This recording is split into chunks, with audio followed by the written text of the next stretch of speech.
Linda Cohen. Linda is an expert on kindness. And today she's going to share information with you on how to be kind to our residents, how to be kind to each other, to other team members, and most importantly, how to be kind to yourself. That's the most important thing I think we're going to get from it today. I'm excited for you to learn how important kindness is in our daily work. And I know you will enjoy these short sessions. So Linda, take it away. Thank you so much, Tana. So do we really need to talk about kindness, right? Is kindness just being nice?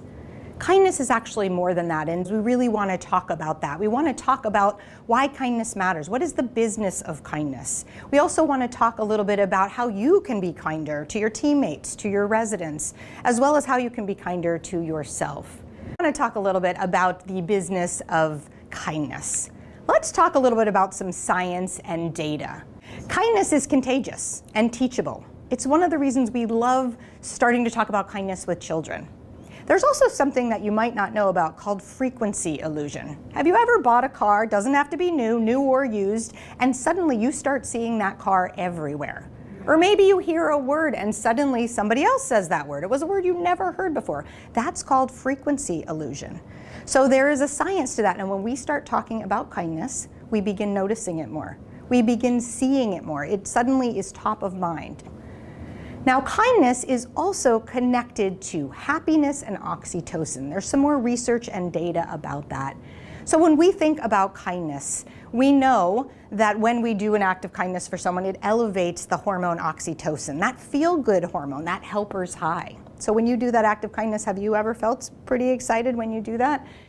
We also know that kindness and happiness are connected, so I want to share a little bit about that. Dr. Sonia Lyubomirsky is a psychology professor at UC Riverside, and she studied happiness. And she wanted to know what makes some people happier than others. You may know someone who sort of seems a little happier than another person. Maybe they seem like they have rainbows and unicorns in their world when they wake up, right?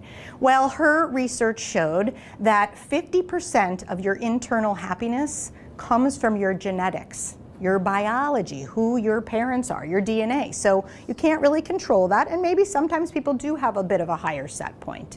Her research also discovered that 10% of our internal happiness comes from our living circumstances. So who we choose to surround ourselves, the community we choose to live in and work in. So it's 10% of the pie, maybe not a huge piece, but it is something that you as an adult can control.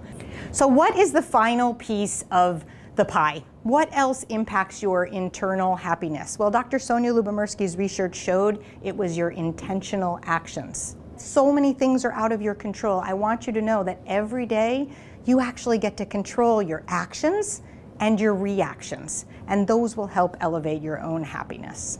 So kindness also decreases your stress, your burnout, your anxiety. So let's talk about the size of the kindness. When I got into this work, I really thought that it made a difference if I did something heroic, huge, grand, made a big gesture, and I have realized that nothing could be further from the truth. The small act of kindness given to someone on a specific day could be epic for them. Case in point. I was at a grocery store. I was shopping for our family of 4 with a full basket of groceries. I looked behind me and there was an older gentleman and he just had his carton of eggs and his half a gallon of milk. And I said, "Oh, sir, do you want to go in front of me?" Just like any of you would do. I waved him in front of me and he walked to the cashier and he thanked me. And he told the cashier, "Did you see what she just did? That was the nicest thing that's happened to me today." And I saw that and I thought, what kind of a day was he having? If that little act that I would do, that any of you might do in that same situation, was the nicest thing that happened to him today. So I want to encourage you. We have all lived through years of a global pandemic. We don't know when we bump into someone, whether it's at our workplace or out in the world, what they're holding, what they're struggling with. So that little act of kindness could be the nicest thing that's happened to them today.